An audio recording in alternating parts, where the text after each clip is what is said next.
বিশ্বাসের বীজ ঢাললে। তার আগে তুমি বলো কেন জেনে শুনে আমার ভাইয়ের গলায় তোমার বোনটাকে ঝুলিয়ে দিলে? কে বলেছে পাগলি? পাগলি নয় তো, সারাক্ষণ আমার বাড়িতে পাগলামি করে বেড়াচ্ছে। তাকে সামাল দিতে আমরা সবাই হিমশিম খেয়ে যাচ্ছি। একদম মনে হচ্ছে ওকে মেয়েটাকে পাগলা করে দিয়ে আসে। না, ওকে ওকে আপনারা পাগলা করতে পাঠাবেন না। আমি নিজে গিয়ে ওকে সব বুঝিয়ে বলে আসবো। সে তো যাবে, কিন্তু খালি হাতে কি করে যাবে? সেই দিন সেই বোনটাকে যে খালি হাতে তুমি পাঠিয়ে দিয়েছো, যৌতুকটা যে বাকি থেকে গেল। যৌতুক? হ্যাঁ যৌতুক, তেমন কিছু নয়। আজকাল খাট বিছানা সোনা দানা আলমারি কেউ নেয় না, নগদ। সেটা নগদই করা যায়। নগদ হয়তো 5 লাখ টাকা নিয়ে গেলে হবে। 5 লাখ? আর সেই সঙ্গে খুনের চিকিৎসা বাবদ আরো 2 লাখ টাকা। 8 লাখ টাকা নিয়ে আমার বাড়িতে যাবে। যদি না যাও তাহলে তোমার এই বোনটাকে নেই পাগলা করে দেবো, একেবারে ইলেকট্রিক চুল দিয়ে তো করে দেবো।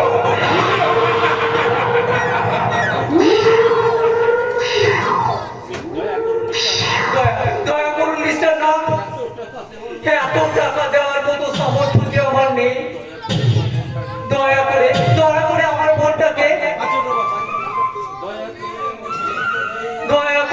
বোনটাকে ওই ইলেকট্রিক চুল্লিতে পুড়িয়ে দেবেন না। আমার বোনটার কোনো ক্ষতি আপনি করবেন না। ওকে আপনি বাঁচতে দিন মিস্টার নাথ, ওকে আপনি বাঁচতে দিন।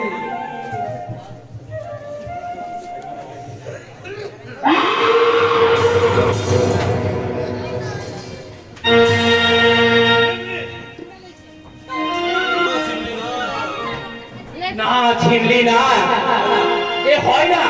কেন কেন হয় না শক্তিমান, কেন হয় না? আমি যে তোমাকে নিয়ে ঘর বাঁধার স্বপ্ন দেখেছি শক্তিমান। আমার মতো একটা যাযাবরের সঙ্গে তোমার ঘর বাঁধা মানায় না ছিনলি। কেন কেন শক্তিমান, কেন? আমার জীবন কাটায় প্রেম ভালোবাসার হিসাব রেখা নেই ছিনলি। সেখানে আছে শুধু মৃত্যুর হাতছানি। তাই তো আজ যে কোনো মুহূর্তে আমার এই জীবনটা মৃত্যুর কাছে নেমে যেতে পারে। তাই তো ভালোবাসা আমার কাছে পরিচিকা, আর ঘর বাঁধা স্বপ্নটা অবাস্তব রূপকথা। সেই রূপকথার রাজকুমার হয়ে তুমি আমার জীবনে ফিরে এসো শক্তিমান। তুমি আমার এই স্বপ্ন হৃদয় ভরিয়ে দাও শক্তিমান। জীবনে যদি একটা দিনও আমি তোমার জীবনের স্বীকৃতি পাই, তাহলে নিজেকে আমি ধন্য মনে করবো। দয়া করে তোমার ওই চরণ তলে আমাকে একটু আশ্রয় দাও শক্তিমান। তোমার চরণ তলে আমাকে দেব ছিনলি দেব, তবে এখন নয়। যেদিন আমার ওই রণক্ষেত্রে বিজয় নিশান উঠবে, সেদিন আমি তোমাকে আমার এই মনের মন্দিরে জানাবো সুস্বাগতম।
না তোমাকে অ্যারেস্ট করতে এগিয়ে আসছে সে কি কিন্তু তুমি জানলে কি করে আর কেই বা তুমি আমি মিথ্যে যুগাস্তে বলি বাবা অসহায় সত্য বাস্তবে ক্ষতির পাত্রে সব করতে গেলে এই যখন ভ্রান্ত প্রতীকের মধ্যে ঘুরে বেড়াচ্ছিলাম এই দেবতাই ভাই আমাকে বুকে টেনে নিয়ে বাঁচার পথ দেখিয়েছে চলো তুমি শীঘ্র পালিয়ে যাও শক্তিমান না হলে পুলিশ হয়তো অ্যারেস্ট করবে শক্তিমানকে অ্যারেস্ট করার মতো কোনো পুলিশ থাকলে এ ভূমে জন্মগ্রহণ করেনি না আমার জন্য তোমরা ভেবো না আমি তোমাদের ভিতরে ঘরে যাচ্ছি নিজেকে আত্মগোপন করতে পরিবেশ পরিস্থিতি বুঝে আমি পিছনের পথে চলে যাব তোমরা সাবধানে থেকো আমি চলবো এখন কি হবে স্বরূপ পুলিশ যদি আমাদেরকে সন্দেহ করে আর আমরা যদি পুলিশের সাথে ধরা পড়ে যাই তাহলে আমাদের কি হবে সত্যি মানুষের প্রাণ যে বাচ্চা হয়ে যাবে স্বরূপ আমি আমরা বাঁচা হতে দেবো না শুনুন আমরা একটা মিথ্যে নাটক তৈরি করি নাটক কি নাটক হ্যাঁ, নাটক মনে করো আমি তোমার ছোট ভাই তোমার এই মিথ্যে নাটকে যদি আমি কোনো কিছু ভুল করে থাকি তুমি আমাকে ভাই বলে ক্ষমা করে দিও স্বরূপ আমি তো তোমার কিছু বুঝতে পারছি না ভাই আমি মনে করো আমি একটা মাতাল তোমার সঙ্গে একটা সম্পর্কের টানে তোমাকে আমি বিরক্ত করতে এসেছি তোমার মাইকে কিন্তু তাতে তো পুলিশ তোমাকে অ্যারেস্ট আমাকে তোমার তো মাইকে আমার আর বাবার সময় নেই ওই পুলিশের গাড়ি আছে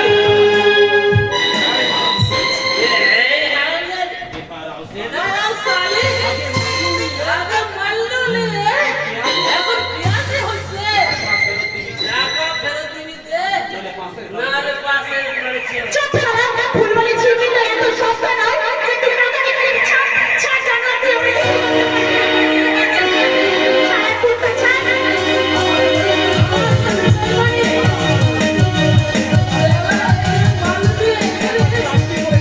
চাকরি করে খাবো তুই কিছু না পারবে না তাই ছেড়ে দে আমাকে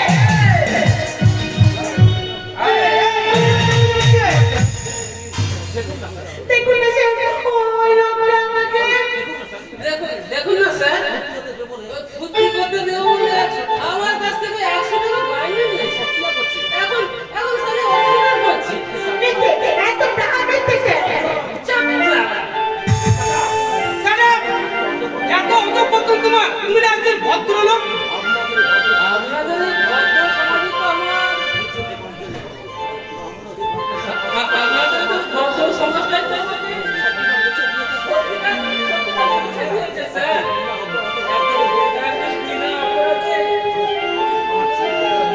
আমার জেল হয়ে গেছে আমি এই পালিয়ে এলাম তারপরে একদিন খবরের কাগজে খবর বেরোলো আমি সন্ন্যালী ব্যাপারে পুরস্কারের আসামি আমি নই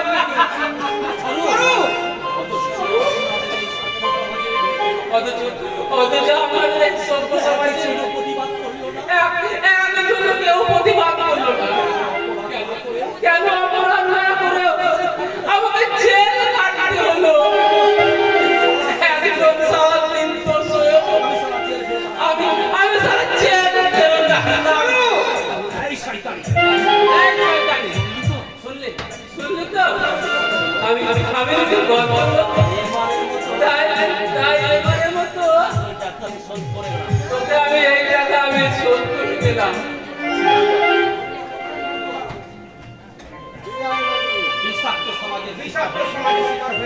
এরাই সমাজকে দূষিত করে তুলেছে তাদের মধ্যে শক্তিমান হলে একজন শক্তিমান হ্যাঁ শক্তিমান বলো শক্তিমান কোথায় লুকিয়ে আছে বলো বিশ্বাস করুন স্যার আমি কিছু জানি না আমি তো তাকে কখনো চোখেই দেখিনি চালাকি করার চেষ্টা করো না আমি সিআইডি মারফত খবর পেয়েছি শক্তিমান এই বাড়িতে এসে লুকিয়েছে আপনি ভুল সাবধান হয়েছেন স্যার আমি জানি তোমাদের মধ্যে অসহায় দুটি মানুষের কাছে শক্তিমান হলো মধ্যে ভগবান তাই শক্তিমানকে আমি শ্রদ্ধা করি কিন্তু আমি আইনের রক্ষক হয়ে আইন লঙ্ঘনকারীকে আমি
ভিতরে কি করছিলেন?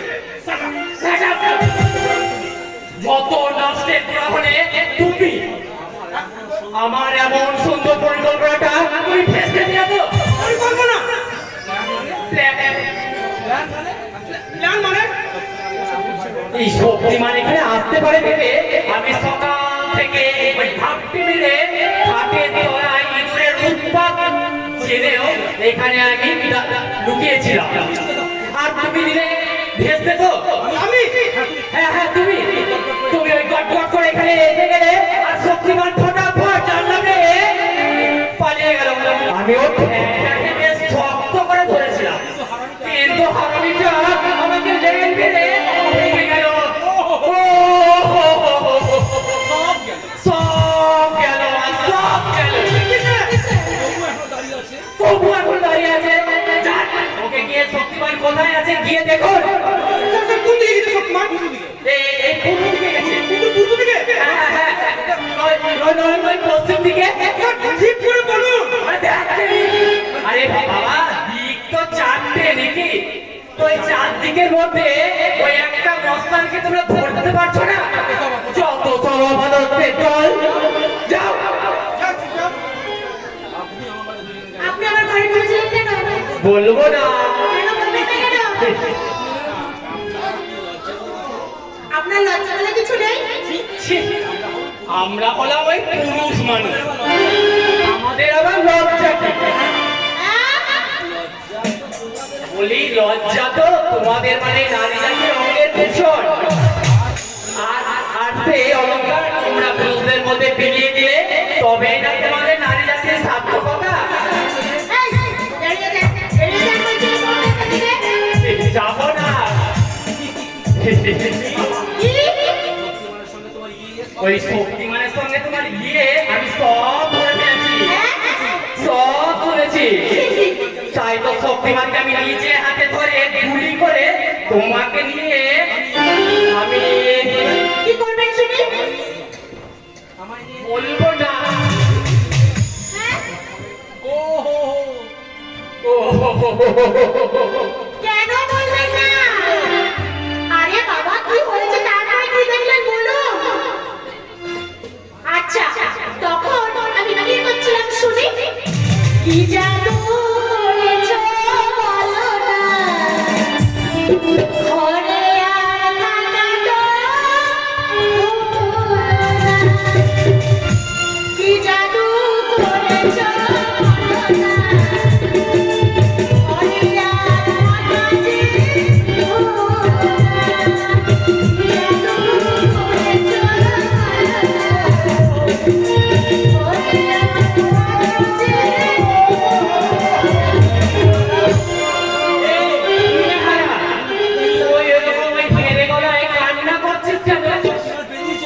বলি ওই শক্তিমান ধরে পেয়ে দিয়েছে।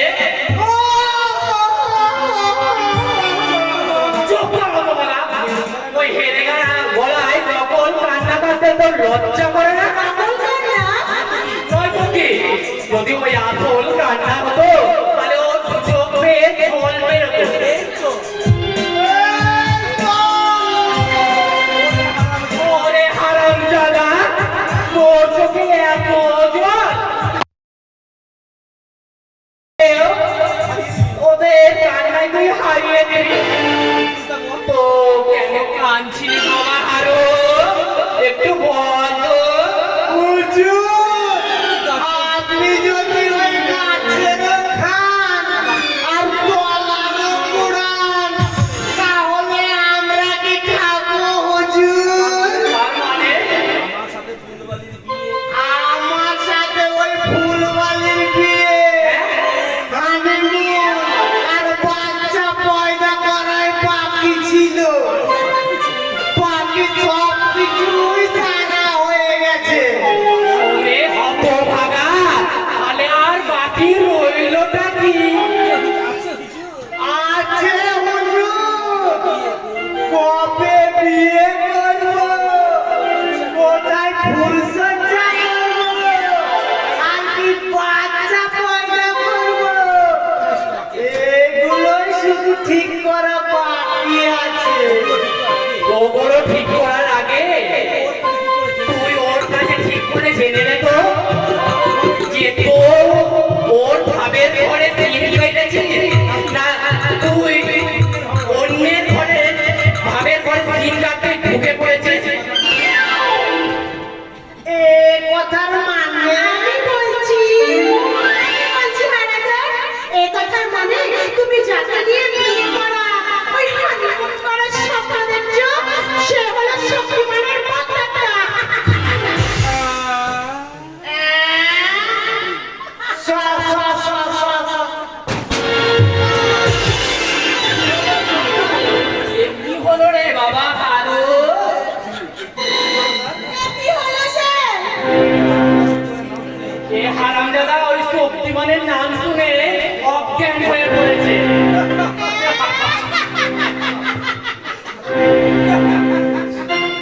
আমিও তো চাই ছেলে একটা স্বেচ্ছায় ইনসান বাড়বে। কিন্তু রহমান ওস্তাদ তো আমাকে ঠিক প্রাধান্য নামাতে চায়। ওই রহমান ওস্তাদই তোমার জিন্দেগিটাকে বরবাদ করে দেবে। সেই ছোটবেলাতে যদি তোমার রহমান ওস্তাদ তোমার হাতে চাকরি পিস্তল তুলে না দিয়ে মাথা করে দিত, তাহলে কি আজ তুমি গুন্ডা বদমাশ বাঁধতে পারতে? আজ হয়তো তুমি সমাজের বুকে এক সভ্য মানুষ হয়ে সমাজের সেবা করতে। করবে রে ছেলে, করবে। ইতিহাসে দিনে আমি যত পাপ করিয়াছি, ও পাপ মিটাতে গিয়ে সারা জিন্দগি ভর আমি এক সচ্চাই ইনসান বানার কোশিশ করবে রে ছেলে। আমি আসলে পারাই কোশিশ করব। তোমাকে ইনসান বানতেই হবে। সারা সমাজের চোখে আঙুল দিয়ে দেখে দিতে হবে যে কেউ কখনো গুন্ডা বদমাশ হয়ে জন্মায় না, পরিবেশ পরিস্থিতি দেখে গুন্ডা বানিয়ে দেয়। ছেলে আবার মানুষের ভালোবাসাতে একটা শয়তান ইনসান হয়ে যায়। তুই ঠিক বলেছিস ছেলে। এই সব ऐसे तो शैतान से एक सच्चा इंसान हमें समझ लीजिए ये प्यार मोहब्बत ममता के बिना कोई आदमी इंसान बनते पड़ेगा। लेकिन हमारा प्यार मोहब्बत और ममता देने वाला हमारा असली माँ बाप होना चाहिए। तू बोलते पारिस में भाई से আমি জানি না সে ওটা ওস্তাদই বলতে পারবে। আমি বহুত বার উস্তাদকে পেয়েছি, কিন্তু लेकिन उस्ताद আমাকে ছোটা কাহিনী শুনিয়ে আমাকে বলেছে সে বেটা তুই যখন খুব ছোট ছিলিস